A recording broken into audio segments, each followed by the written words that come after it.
Hello everyone, कैसे हैं आप सब।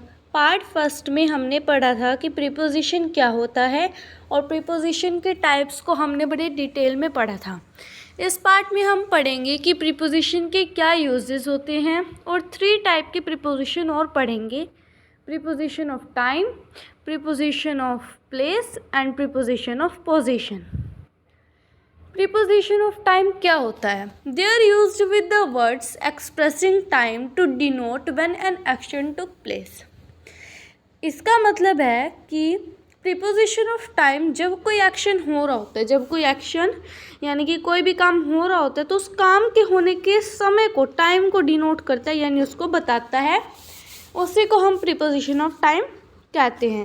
कहने का मतलब ये है कि जब कोई एक्शन हो रहा होता है तो उसके टाइम को दर्शाने वाला प्रीपोजिशन ऑफ टाइम कहलाता है। फर्स्ट है इसमें इन का इस्तेमाल हम 3 चीज़ों के लिए करते हैं। फर्स्ट है it is used with larger period of time, यानी कि ये बहुत लंबे समय के लिए इस्तेमाल होता है, जैसे कि month, era, century, year. Month का मतलब होता है महीना, ईयर यानी कि साल, सेंचुरी जो है 100 ईयर्स से मिलकर बनती है और ईरा जो है वो 100 सेंचुरी से मिलकर बनता है। ईरा को हम हिंदी में युग कहते हैं। तो इनका इस्तेमाल जो है हम लार्जर पीरियड ऑफ टाइम के लिए करते हैं, जैसे कि मंथ, ईयर, ईरा या फिर सेंचुरी। और हम इसका इस्तेमाल कहाँ करते हैं? इसका इस्तेमाल हम सीज़न के साथ करते हैं। जैसे हमारे इंडिया में 6 सीज़न है, ठीक है, तो इसका इस्तेमाल हम सीजन्स के साथ भी करते हैं। It is also used with part of day. इसका इस्तेमाल हम पार्ट ऑफ डेज के साथ भी करते हैं। पार्ट ऑफ डेज का मतलब है दिन के हिस्से, जैसे मॉर्निंग, आफ्टरनून, इवनिंग, इन सब के साथ भी जो है हम इसका इस्तेमाल करते हैं। अब इनके एग्जाम्पल पढ़ते हैं पहले। तो लार्जर पीरियड ऑफ टाइम का एग्जाम्पल क्या है? जैसे अप्रैल है। अप्रैल क्या है? एक मंथ है, तो इसके साथ हमने क्या लगाया? इन लगाया। मंथ ऑफ जून, जून का महीना, इसके साथ हमने क्या लगाया? इन लगाया। 1997 क्या है? 1997 एक ईयर है। अगर हम बोलते कि इस समय कोई एक्शन किया गया था 1997 को, तो ये किस में आएगा? प्रीपोजिशन ऑफ टाइम में, बिकॉज प्रीपोजिशन ऑफ टाइम वो होता है जो एक्शन के होने के समय को डिनोट करता है और इसमें फर्स्ट क्या है? इन। तो यहाँ पे हम इनका इस्तेमाल करेंगे। नेक्स्ट है in the 20th century. 20th century क्या, किसकी बात हो रही है यहाँ पे? सेंचुरी की। तो क्या लगाया हमने? इन। इसका इस्तेमाल सीजन्स के साथ भी होता है। It is used with season. तो क्या है यहाँ पे? In summer, in winter. वैसे तो 6 सीजन होते हैं और भी जो सीजन है उनके साथ हम इनका इस्तेमाल करते हैं। It is used with part of days. इसका इस्तेमाल हम पार्ट ऑफ डेज, दिन के हिस्सों के साथ भी करते हैं, जैसे मॉर्निंग, आफ्टरनून, इवनिंग, इन तीनों के साथ हम इसका इस्तेमाल कर लेते हैं। बट जो नाइट, डॉन, डस्क ये होता है ना, ये जो समय होता है, इन समय के साथ हम इनका इस्तेमाल नहीं करते, क्योंकि इसका इस्तेमाल जो है एट के साथ किया जाता है। यानी नाइट, डॉन और डस्क के लिए जो है हम एट का इस्तेमाल करते हैं और बाकी जितने भी डे के पार्ट होते हैं उसके साथ हम इनका इस्तेमाल करते हैं। तो समझ में आ गया होगा इनका इस्तेमाल कब करते हैं? लार्जर पीरियड ऑफ टाइम के लिए, सीजन के लिए, पार्ट ऑफ डेज के लिए, इन सब के अलावा। अब है ओन। ओन का इस्तेमाल हम किस किस के साथ करते हैं? ओन का इस्तेमाल हम 3 चीज़ों के साथ करते हैं। Days, dates, days followed by part of days. यानी कि on it is used with days. इसका इस्तेमाल हम डेज के साथ करते हैं। स्पेसिफिक डे भी बोल सकते हैं। जैसे स्पेसिफिक डे का मतलब है कोई खास दिन, जैसे 15 अगस्त हो गया, इस दिन हमारा भारत आज़ाद हुआ था। 26 जनवरी हो गया, इस दिन हमारे भारत का संविधान बना था। तो अगर कोई स्पेसिफिक, कोई खास दिन है तो भी हम उनका इस्तेमाल कर सकते हैं। डेज जो सिंपल डेज होते हैं, जैसे Monday, Friday, Tuesday, Wednesday, Thursday, तो इनके साथ भी हम किसका इस्तेमाल कर सकते हैं? डे, ऑन का। और इसका इस्तेमाल हम डेट्स के साथ कर सकते हैं, जैसे भी मैंने बताया, ऑन 15 अगस्त, ठीक है, यहाँ पे दिया गया ऑन 1 मार्च। तो ऑन का इस्तेमाल हम डेट्स के साथ भी कर सकते हैं और इसका इस्तेमाल हम days followed by part of days, यानी कि दिनों के साथ उनके हिस्से, जैसे कि यहाँ पे दिखाया गया ऑन मंडे मॉर्निंग, यानी सोमवार की सुबह। दिन को भी हमने लिख दिया, डे को भी लिख दिया और उसके पार्ट को भी लिख दिया, जैसे ट्यूसडेज आफ्टरनून। ठीक है, तो ऐसे समझ में आ गया। ऑन का इस्तेमाल हम करते हैं 3 चीज़ों के साथ, days, dates and days followed by part of days. अब है एट का इस्तेमाल हम किसके लिए करते हैं? It is used with point of time. At का इस्तेमाल हम पॉइंट ऑफ टाइम के लिए करते हैं, यानी फिक्स्ड टाइम के लिए। अगर कोई टाइम फिक्स है, यानी कि ये मैंने काम इतने बजे करना ही करना है, ठीक है, तो उसके लिए हम किसका इस्तेमाल करेंगे? एट का इस्तेमाल करेंगे। पॉइंट ऑफ टाइम का मतलब है फिक्स टाइम, जैसे एट 6 PM, एट 9 o'clock, ये क्या है? एक फिक्स टाइम है। ठीक है, तो इसके लिए हम किसका इस्तेमाल करेंगे? एट का। अब यहाँ पे है from and to. From and to भी जो है प्रीपोजिशन ऑफ टाइम में आते हैं, यानी ये टाइम को जो है डिनोट करते हैं कि कैसे? It is used when start time and end time are known. यानी फ्रॉम एंड टू का इस्तेमाल हम जब कर सकते हैं जब हमें काम को, एक्शन को शुरू करने का समय एंड उसको ख़त्म करने का समय पता हो। यानी कि जिस काम को करने में कौन सा समय लगा है, मतलब शुरू करने में कौन सा समय लगा और ख़त्म कब हुआ है, अगर हमें ये पता हो तो हम फ्रॉम एंड टू का इस्तेमाल करते हैं। जैसे यहाँ पे एग्जांपल दे रखा है, the guest lecture is from 2 PM to 3 PM। यानी कि यहाँ पे स्टार्ट टाइम क्या है? 2 PM। फ्रॉम यहाँ पे हमने लगा दिया ना, फ्रॉम का मतलब होता है से, टू का मतलब होता है तक। तो 2 बजे से 3 बजे तक जो है गेस्ट क्या करेंगे? गेस्ट लेक्चर्स, यानी कि गेस्ट जो है 2 PM से 3 PM तक लेक्चर देंगे। लेक्चर देने का मतलब है भाषण। मान लो अगर हम जैसे मंत्री वगैरह होते हैं, ठीक है, अगर हम कोई प्रोग्राम रखते हैं तो उसमें चीफ गेस्ट बुलाते हैं, वो क्या करते हैं? 2-3 घंटे तक भाषण देते हैं। तो यही बताया है कि जो गेस्ट होंगे, या फिर हम कह सकते हैं जो चीफ गेस्ट होंगे, वो 2 PM से 3 PM तक भाषण देंगे। अब हमें काम भाषण देने का क्या पता है? टाइम पता है कि वो शुरू कब करेंगे? 2 PM पे, और ख़त्म कब करेंगे? 3 PM पे। तो हम यहाँ पे किसका इस्तेमाल करते हैं? फ्रॉम एंड टू का। नेक्स्ट है, Ritu organised the cultural event in the college from her 2nd year to the final year. यानी कि रितु जो है कल्चरल इवेंट जो है ऑर्गेनाइज करेगी कॉलेज में 2nd year से लेकर के उसके फाइनल ईयर तक। जैसे हम किसी बच्चे को हेड नहीं बना देते हैं कि भाई ये सारा काम संभालेगा, उसी प्रकार से रितु जो है वो अपने 2nd year से लेके फाइनल ईयर तक स्कूल में या कॉलेज में जितने भी कल्चरल सांस्कृतिक प्रोग्राम होंगे वो ऑर्गेनाइज करेगी, वो संभालेगी। तो हमें देखो शुरू करने का टाइम पता है कि कब से कब तक, तो 2nd year से फाइनल ईयर तक। तो फ्रॉम का मतलब होता है से, और टू का मतलब होता है तक, यानी कि अब से तब तक। आ गया समझ में? फ्रॉम एंड टू का इस्तेमाल हम कहाँ करते हैं? अब यहाँ पे एक नोट दिया गया है छोटा सा, इसको पढ़ते हैं ताकि और अच्छे से समझ में आए। The preposition no preposition is used when the noun of time are preceded by last, next और दिस। इन्होंने यहाँ पे बोला है कि प्रीपोजिशन का इस्तेमाल हम नहीं करेंगे जब किसी में लास्ट के बारे में बताया गया हो, या नेक्स्ट या दिस। अगर किसी सेंटेंस में ये वर्ड आ जाते हैं तो हम उसमें प्रीपोजिशन का इस्तेमाल नहीं करेंगे। आ गया समझ में?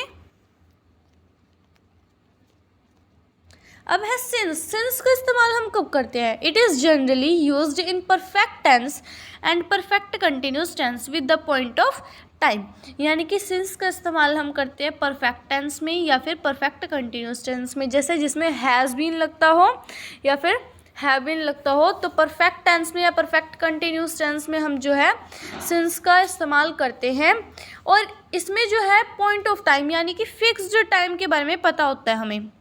सिंस में हमें फिक्स्ड टाइम पता होता है, लेकिन फॉर में हमें फिक्स टाइम नहीं पता होता। देखो दोनों का इस्तेमाल हम एक ही जगह करते हैं, परफेक्ट टेंस और परफेक्ट कंटिन्यूस टेंस में, बट सिंस का हमें जो है फिक्स्ड टाइम पता होता है बिकॉज ये पॉइंट ऑफ टाइम होता है।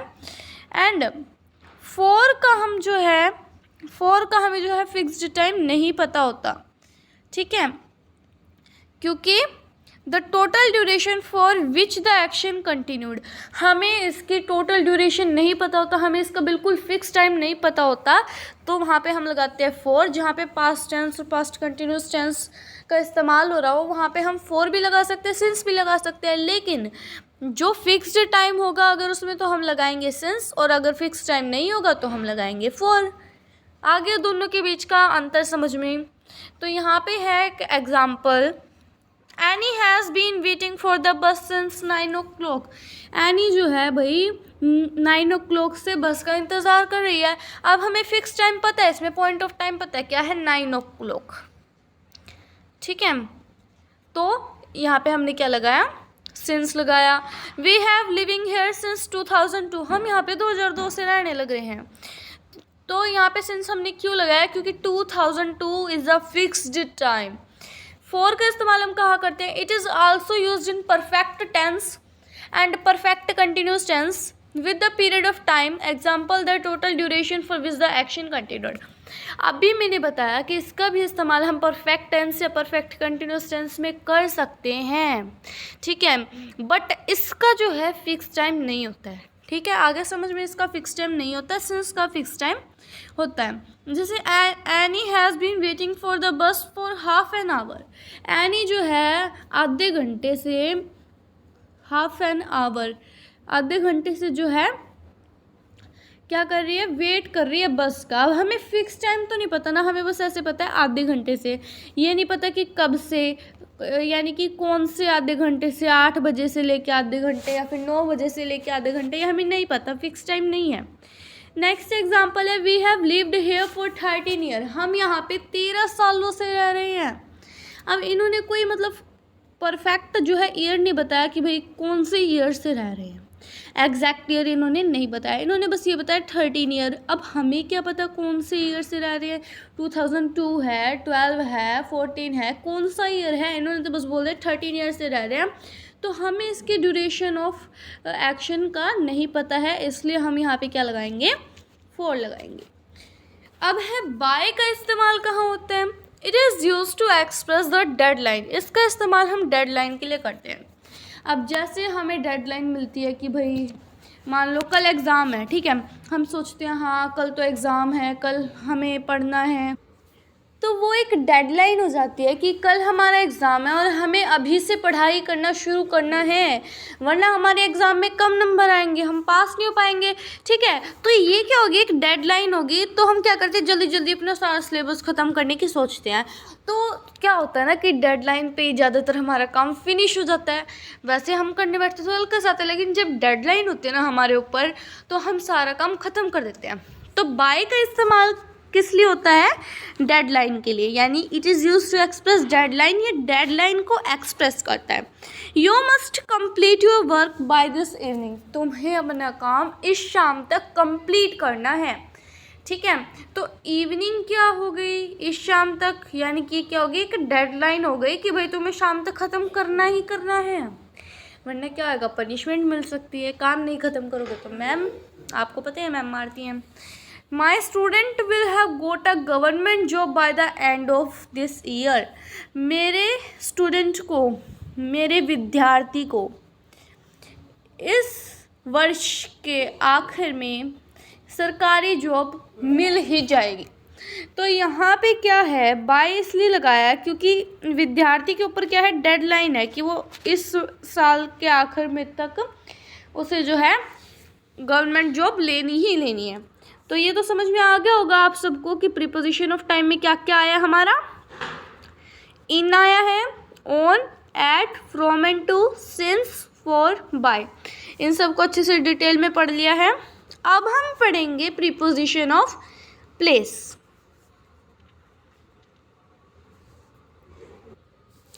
Preposition of place, first of all preposition of place होता क्या है, पहले तो ये समझेंगे जिससे आगे हमें दिक्कत ना हो।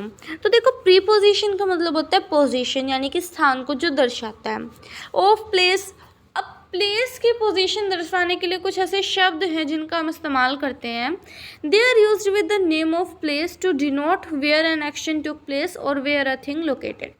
यानी कुछ ऐसे वर्ड्स होते हैं जिनका इस्तेमाल हम करते हैं ये पता लगाने के लिए कि एक्शन कौन से प्लेस पे किया गया है और कोई चीज़ कोई वस्तु कहाँ लोकेट है ये पता लगाने के लिए। तो फर्स्ट है in. It is used with cities, town, states, countries, continent etcetera.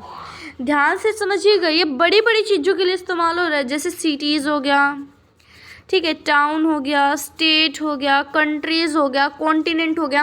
तो इनका इस्तेमाल हम लार्जर जो बड़े बड़े एरियाज़ होते हैं ना उनके लिए हम इनका इस्तेमाल करते हैं। प्रीपोजिशन ऑफ प्लेस में इनका इस्तेमाल हम किस लिए करते हैं? बड़े बड़े स्टेट्स के लिए या फिर सिटीज़, टाउन के लिए, कंट्रीज़ के लिए या कॉन्टिनेंट के लिए।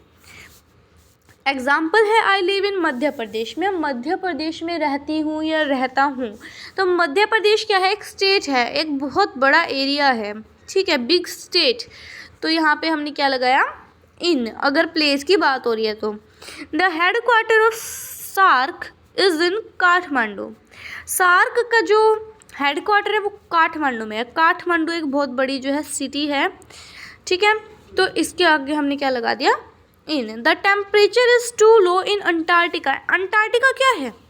अंटार्कटिका एक कॉन्टिनेंट है, ठीक है। तो अंटार्कटिका में जो है टेम्परेचर बहुत कम होता है, इसलिए हमने यहाँ क्या लगा दिया? इन। बिकॉज अंटार्कटिका एक कॉन्टिनेंट है और बहुत बड़ा कॉन्टिनेंट है। तो इन जो है हम बड़ी बड़ी चीज़ों के साथ लगाते हैं, जैसे cities, town, state, countries and continent.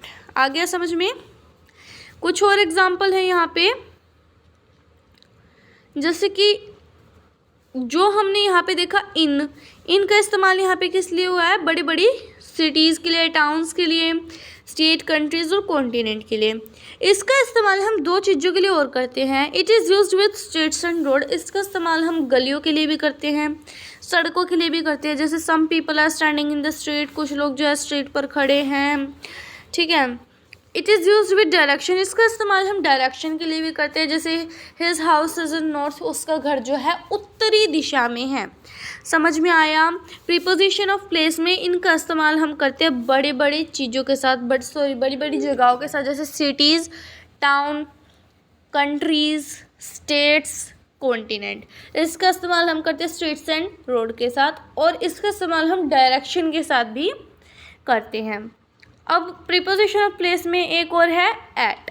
It is used with part of bigger places. जिसका इस्तेमाल बिगर प्लेसेस के लिए होता है, जैसे पार्ट ऑफ बिगर प्लेसेस। इसके कहने का मतलब है कि एट का इस्तेमाल छोटी जगहों के लिए होता है। बिगर प्लेसेस, जैसे हमने यहाँ पे बिगर प्लेस क्या पढ़ा था? मध्य प्रदेश है, ठीक है। मध्य प्रदेश में कोई टाउन है, ठीक है, उस टाउन में कोई जगह है, जैसे मान लो एक बड़ी नेहरू नगर है, तो उसके लिए इसका इस्तेमाल होता है। कहने का मतलब ये है, इनका इस्तेमाल तो होता है बड़ी जगहों के लिए और एट का इस्तेमाल होता है पार्ट ऑफ बिगर प्लेसेस, यानी कि छोटी जगहों के लिए। जैसे शिशिर लिव्स एट नेहरू नगर। शिशिर जो है नेहरू नगर में रहता है, वो एक छोटी सी जगह है, ठीक है। तो उसके लिए हम किसका इस्तेमाल करेंगे? एट का। I will wait at the airport. मैं एयरपोर्ट पे तुम्हारा इंतज़ार करूँगा। एयरपोर्ट भी क्या है? एक पार्ट ऑफ बिगर प्लेस है, यानी बड़े स्थान का एक छोटा सा हिस्सा है। It is used with part of roads and street. इसका इस्तेमाल हम स्ट्रीट या फिर रोड के पार्ट के साथ भी करते हैं, जैसे some people are standing at the corner of the street. अब देखो यहाँ पे हमने क्या पढ़ा था? Some people are standing in the street, यानी कुछ लोग जो है स्ट्रीट पर खड़े हैं। लेकिन हम क्या पढ़ रहे हैं यहाँ पे? कुछ पीपल जो है वो स्ट्रीट के कॉर्नर में खड़े हैं। अब सोच के देखो, एक तो होगी पूरी सड़क, ठीक है, एक होगी सड़क का छोटा सा कॉर्नर, छोटा सा कोना। तो एट का इस्तेमाल हम किसके लिए करते हैं? बिल्कुल छोटे छोटे एरियाज़ के लिए। यहाँ पे है my house is at the end of lane. मेरा जो हाउस है वो इस गली के सबसे आखिरी में। लेन का मतलब होता है गली, ठीक है। तो आ गया समझ में? प्रीपोजिशन ऑफ प्लेस में यहाँ पे केवल दो है, एक है इन, एक है एट। एट का इस्तेमाल हम बड़ी जगहों के लिए करते हैं, स्ट्रीट, रोड्स के साथ भी करते हैं, डायरेक्शन के साथ भी करते हैं। एट का इस्तेमाल हम किसके साथ करते हैं? पार्ट ऑफ बिगर प्लेसेस, यानी कि बड़े स्थानों के छोटे छोटे हिस्सों के साथ, और part of road and street, इनके हिस्सों के साथ। आ गया समझ में? अब हम पढ़ेंगे प्रीपोजिशन ऑफ पोजीशन, यानी कि प्रीपोजिशन, पोजीशन के लिए जो प्रीपोजिशन इस्तेमाल की जाती है, किसी की पोजीशन दर्शानी हो और उसके लिए जो प्रीपोजिशन इस्तेमाल की जाती है उसके बारे में यहाँ पे बताया गया है। फर्स्ट है in. When the thing are inside something, यानी जब कोई चीज़ जो है किसी के इनसाइड हो, अंदर हो, ठीक है, तो उसके लिए हम क्या इस्तेमाल करेंगे, in. There is a diamond in her ring, उसकी रिंग में जो है डायमंड है, तो यहाँ पे रिंग में क्या है, डायमंड है, तो उसमें हम क्या करेंगे, इन का इस्तेमाल करेंगे क्योंकि वो किसी चीज़ के अंदर है, वो रिंग के अंदर है, इनसाइड है। In this room there are 7 items of furniture, इस रूम में फर्नीचर के 7 आइटम्स है। फर्नीचर आप समझते ही होंगे, जैसे सोफ़ा हो गया, बेड हो गया, इन सबको हम फर्नीचर कहते हैं। तो इस रूम में 7 आइटम ऑफ फर्नीचर हैं, तो यहाँ पे क्या है, इनसाइड है। 7 आइटम फर्नीचर कहाँ है, इनसाइड है रूम के। यहाँ पे हमने किसका इस्तेमाल किया, इनका। अब है into. When the things are going और being kept inside from outside, यानी कि जब कोई चीज़ जो है रखी हुई हो और फिर वो जो है अंदर से, सॉरी, इनसाइड फ्रॉम आउटसाइड, बाहर से अंदर की तरफ जाए, तो उसके लिए हम क्या लगाएंगे, इनटू लगाएंगे। जैसे the boy jumped into the river, जो लड़का है वो रिवर में जंप कर रहा है, ठीक है, तो वो कर रहा है, वो अभी मोशन में है। सारा is keeping her mobile into the bag, सारा ने अपना बैग जो है सारा ने अपना मोबाइल जो है वो बैग में रख दिया, तो क्या कर रही है, वो रख रही है, कीपिंग यानी कि रख रही है, काम कंटिन्यूस है। तो देखो कुछ बच्चों को ना इन और इनटू में बड़ा कन्फ्यूज़न रहता है, ठीक है, तो इसको आज मैं दूर कर दूंगी। अगर आप ध्यान से समझेंगे तो ये आपके लिए बहुत आसान हो जाएगा। देखिए इन और इनटू में क्या फ़र्क है। इन का इस्तेमाल हम जब करते हैं जब कोई चीज़ रेस्ट मोशन में हो, यानी कि पहले से ही वो इस मोशन में है, वो पहले से ही यहाँ पे रखी हुई है, ठीक है। यहाँ पे हमें बताया ना, when the things are inside something, जब कोई चीज़ किसी के अंदर हो, पहले से ही हो, मोशन में ना हो, किस में हो, रेस्ट मोशन में हो, सॉरी रेस्ट मूवमेंट में हो। अब इनटू जो है, इनटू का इस्तेमाल हम जब करते हैं जब कोई चीज़ रेस्ट से मोशन में जा रही होती है। जैसे कि यहाँ पे हमें एग्जांपल दिया था, boy jumped into the river, लड़का जो है रिवर में जो है क्या कर रहा है, जंप कर रहा है। ये रिवर है, ये लड़का है, अब ये यहाँ पे खड़ा रहेगा, या फिर यहाँ पे देखो ये कुछ है, ये इसके अंदर है, इनसाइड है, पहले से है, लेकिन अब ये क्या करेगा, इसमें जंप करेगा, तो वो कर रहा है, यहाँ पे क्या हो रहा है, मोशन हो रहा है, तो यहाँ पे हम क्या लगाएंगे, इनटू लगाएंगे, ठीक है। समझ में आ गया इनके बीच का डिफरेंस। इनका इस्तेमाल हम रेस्ट के लिए करते हैं, जो पहले से ही रेस्ट में हो, और इनटू का इस्तेमाल हम जब करते हैं जब कोई थिंग या पर्सन जो है रेस्ट से मोशन में जा रहा होता है।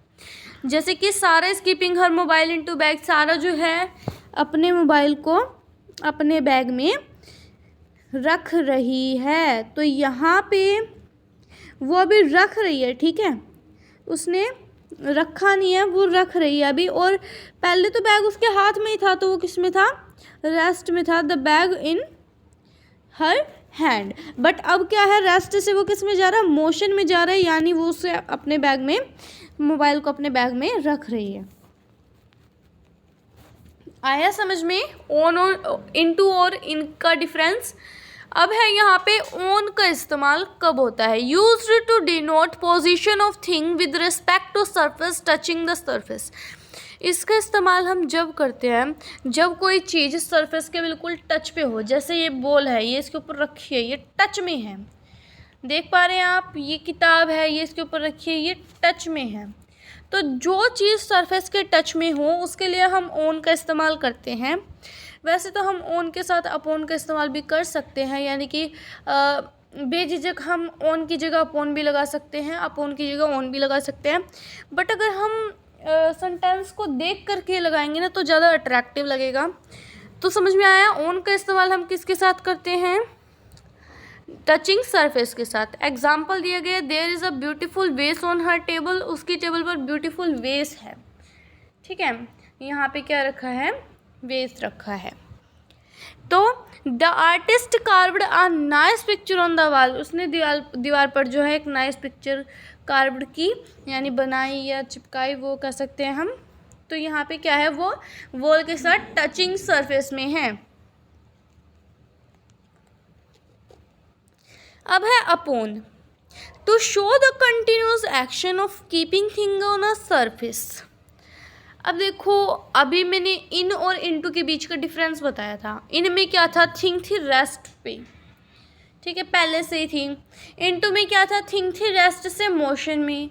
जा कहाँ रही थी, इनटू, यानी कि जा तो अंदर रही थी, उसका उल्टा क्या है, वो रख रहे हैं। ओन का यहाँ पे क्या है कि टचिंग सरफेस है, ठीक है। और अपॉन का क्या है, जब हम देखो यहाँ पे एक तो पहले से रेस्ट में पड़ी है, वो रेस्ट से मोशन में कोई इसे रख रहा है। ये इंसान है, इसके हाथ में एक किताब है, ठीक है। अब इस किताब को ये सरफेस पे रख रहा है, तो मोशन कर रहा है, अभी रख रहा है, तो यहाँ पे हम क्या लिखेंगे, अपॉन लिखेंगे। रख तो वो सरफेस पे ही रहा है, टच होना चाहिए, बट मोशन से, यानी पहले वो रखी थी लेकिन अब उसे उठा के कोई रख रहा है। तो ऑन में क्या है, रेस्ट है, यानी वो पहले से टचिंग सरफेस पर है। और अपॉन में क्या है, कोई उसे सरफेस से टच कर रहा है, यानी उसे मोशन से जो है रेस्ट में ला रहा है। एग्जाम्पल देखिए, there marketing team are hanging the banners upon the pole. यानी जो मार्केटिंग टीम होती है ना, जो अपने प्रोडक्ट की मार्केटिंग करती है कि भाई हमारा प्रोडक्ट अच्छा है, और उसके लिए कई सारे मतलब बोर्ड्स वगैरह लगाती है, ठीक है। तो उन्होंने क्या किया, मार्केटिंग टीम ने बैनर्स लगाए, पोल्स पर बैनर्स लगाए उन्होंने, मतलब वो पोल्स पर जो है बैनर्स को हैंग कर रहे हैं, लटका रहे हैं। तो यहाँ पे किसका इस्तेमाल हुआ, अपॉन का, क्योंकि वो जो है मोशन से रेस्ट में उसको ला रहे हैं, हैंग कर रहे हैं। Sanu was keeping the bottle upon the table when I saw her. जब मैंने उसे देखा तो सानू जो है बोतल को टेबल पर रख रहा था, अभी रखी नहीं थी, रख रहा था, ठीक है।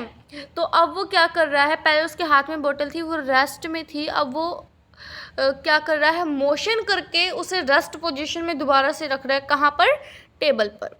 समझ में आ गया ऑन और अपॉन के बीच का डिफरेंस। ये रेस्ट में होता है, और ये जो है जब कोई चीज़ को रखता है ऊपर सरफेस, टचिंग सरफेस में, और ये पहले से किसी चीज़ के अंदर होती है, और ये जो है अंदर जा रही होती है, मोशन में होती है, रेस्ट से मोशन में।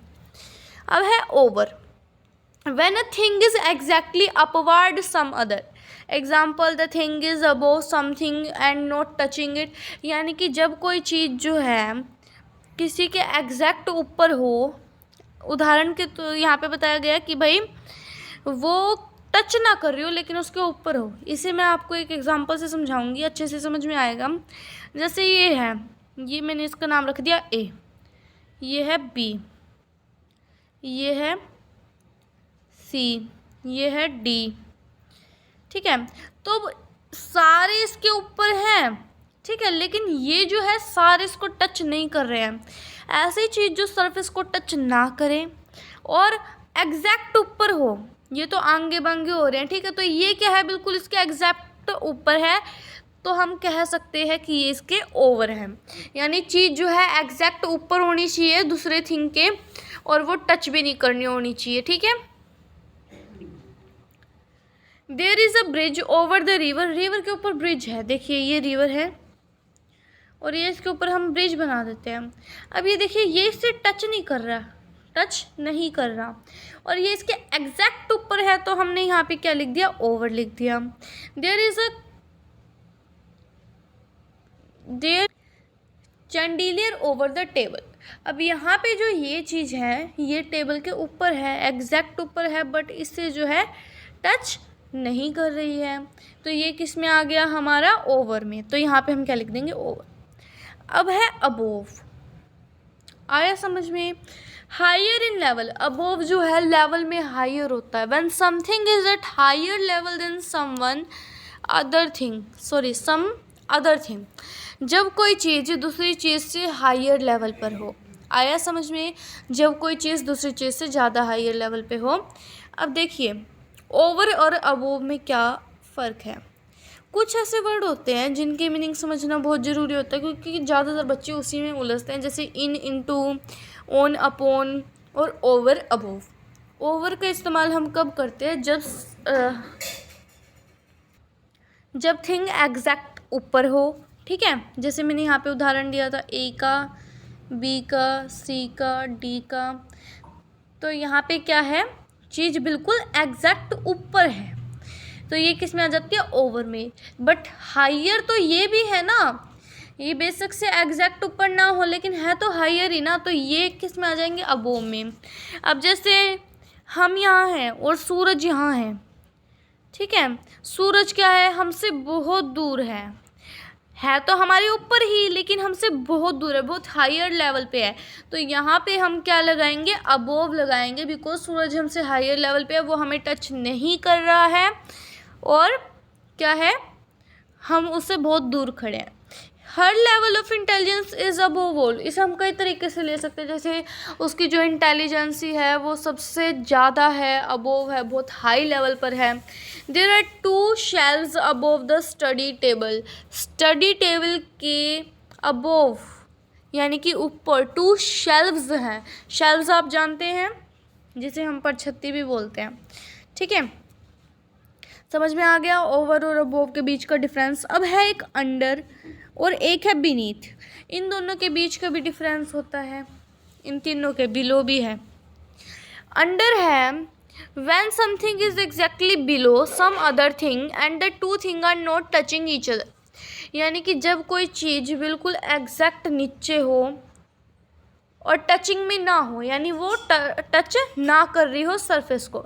जैसे यहाँ पे बॉल रखी है, वो इसको टच नहीं कर रही, इसके नीचे है, टच नहीं कर रही, एग्जैक्ट नीचे है, तो वहाँ पे हम क्या लगाएंगे, अंडर लगाएंगे। The man set under the tree, आदमी जो है ट्री के नीचे बैठा है, तो देखो ट्री जो है इस आदमी को टच नहीं कर रहा, लेकिन इसके एग्जैक्ट नीचे है, तो हमने यहाँ पे क्या लगाया, अंडर लगाया। A pen is lying under your chair, यानी कि तुम्हारी चेयर के नीचे जो है पेन पड़ा हुआ है। अब ये चेयर है, ओके, एग्जाम्पल से इसलिए समझा रही ताकि अच्छे से समझ में आ जाए। तो इसके नीचे पेन रखा है लेकिन वो इससे टच तो नहीं कर रहा ना, है तो एग्जैक्ट नीचे लेकिन टच तो नहीं कर रहा ना, तो वहाँ पे हम क्या लगाएंगे, अंडर लगाएंगे। अब है beneath, when a thing is under some other and it is touching its surface. अब जो चीज़ जो है अंडर हो, अंडर यानी कि एग्जैक्ट उसके नीचे हो, और उसे टच कर रही हो, जैसे यहाँ पे कोई डब्बा पड़ा है और ये है एक टेबल, तो टेबल के नीचे डब्बा है, ये टचिंग में है, तो ये क्या हो जाएगा हमारा, यहाँ पे हम क्या लगा देंगे, बीनीथ लगा देंगे, बिकॉज जो है कोई चीज़ सरफेस के नीचे है और उसको टच भी कर रही है। There are many minerals beneath the earth, यानी कि पृथ्वी के नीचे बहुत से मिनरल्स हैं। बीनीथ क्यों लगाया, क्योंकि वो जो सारे मिनरल्स हैं वो पृथ्वी की सतह को टच करते हैं। अब है below, at a lower level with respect to something, यानी कि जो है लोअर लेवल पर हो, कहने का मतलब है कि नीचे हो, और विद रिस्पेक्ट टू समथिंग, किसी को रिस्पेक्ट कर रहा हो, कहने का मतलब ये है, देखो एग्जांपल से समझेंगे ज़्यादा समझ में आएगा। Their office is located below our office, यानी कि हमारा ऑफिस जो है, सॉरी उनका ऑफिस जो है हमारे ऑफिस के बिल्कुल नीचे है। तो बिलो का सीधा साधा मतलब होता है कि किसी चीज़ के नीचे, बट टचिंग सरफेस में रिस्पेक्ट के साथ, ठीक है, रिस्पेक्ट टू समथिंग, किसी को रिस्पेक्ट देते हुए किसी के साथ। बाय प्रीपोजिशन, बाय का इस्तेमाल हम किसके लिए करते हैं, प्रीपोजिशन यूज्ड विद व्हीकल्स, यानी कि बाय एक ऐसा प्रीपोजिशन है जो व्हीकल्स के साथ ही इस्तेमाल होता है, ठीक है। प्रीपोजिशन और पोजीशन में बाय का इस्तेमाल हम केवल और केवल व्हीकल्स के साथ करते हैं, जैसे we used by with all kinds of vehicle, हर प्रकार के व्हीकल के साथ इसका इस्तेमाल किया जाता है। जैसे I usually go to office by bus, मैं जो है बस से ऑफिस जाता हूँ। I usually go to office by bus, मैं बस से जो है यूजुअली ऑफिस जाता हूँ, ठीक है। तो बस क्या है, एक व्हीकल है और इसके साथ किसका इस्तेमाल हुआ है, बाय का। तो प्रीपोजिशन और पोजीशन में हमेशा व्हीकल्स के साथ जो है बाय का इस्तेमाल होता है, जैसे बाईसाइकिल है, ट्रेन है, ट्रक है, जो भी लगा लो उसके साथ हम किसका इस्तेमाल करेंगे, बाय का। सम अदर इम्पोर्टेंट प्रीपोजिशन, यानी कि कुछ और इम्पोर्टेंट प्रीपोजिशन है जिनका हमें जानना बहुत ज़्यादा ज़रूरी है, जैसे टू, टूवर्ड्स, अक्रॉस और भी हैं। तो टू का इस्तेमाल हम कब करते हैं, used for denoting movement between the places, यानी कि जब हम किसी प्लेस पर जा रहे होते हैं तो हम किसका इस्तेमाल करते हैं, टू का। या हम किसी प्लेस के बारे में बता रहे होते हैं कि हाँ वो यहाँ गया था या यहाँ गई थी, तो हम किसका इस्तेमाल करते हैं, टू का। जैसे Nadira went to Bhopal last week, Nadira आखिरी सप्ताह भोपाल गई थी। तो टू यहाँ पे हमने किस लिए इस्तेमाल किया, कि भोपाल है प्लेस का नेम और नदीरा कहाँ गई थी, भोपाल गई थी। तो वहाँ जाने के लिए, वहाँ की तरफ मूवमेंट हो रहा है, डिनोटिंग मूवमेंट। ठीक है। टू वर्ड्स का इस्तेमाल क्या किस लिए होता है, डिनोट डायरेक्शन, यानी ये जो है डायरेक्शन को डिनोट करता है, डायरेक्शन को दर्शाता है। जैसे this road goes towards his home, यह जो रोड है यह उसके घर तक जाती है। तो ये क्या बता रहा है, डायरेक्शन बता रहा है कि भाई यहाँ ये उसके घर तक जाती है। Bangladesh is towards the east of India, Bangladesh Bharat के पश्चिमी हिस्से में है या ईस्ट में है। तो हम किसका इस्तेमाल करते हैं, टुवर्ड्स का, बिकॉज ये किसके बारे में बता रहा है, ईस्ट इंडिया डायरेक्शन के बारे में बता रहा है। तो समझ में आया, टू का इस्तेमाल हम करते हैं किसी भी प्लेस पर जाने के लिए, या फिर अगर कोई किसी भी प्लेस पर की तरफ मूवमेंट कर रहा होता है। एंड टुवर्ड्स का इस्तेमाल हम करते हैं डायरेक्शंस को दिखाने के लिए। अक्रॉस डिनोट एक्सपेंशन, यानी कि बहुत ज़्यादा जब हो जाता है। They business is spread across the country, उनका जो बिजनेस है वो कंट्री के अक्रॉस वाला है। देखिए अक्रॉस को हम विदेश भी कहते हैं या फिर उस पार भी कहते हैं हम अक्रॉस को। ठीक है। तो यहाँ पे इसका इस्तेमाल हुआ है विदेश के लिए। Their business spread across the country, उनको जो बिजनेस है वो देश से बाहर, उस पार भी कह सकते हैं, देश के उस पार तक जो है स्प्रेड हो गया है, बढ़ गया है।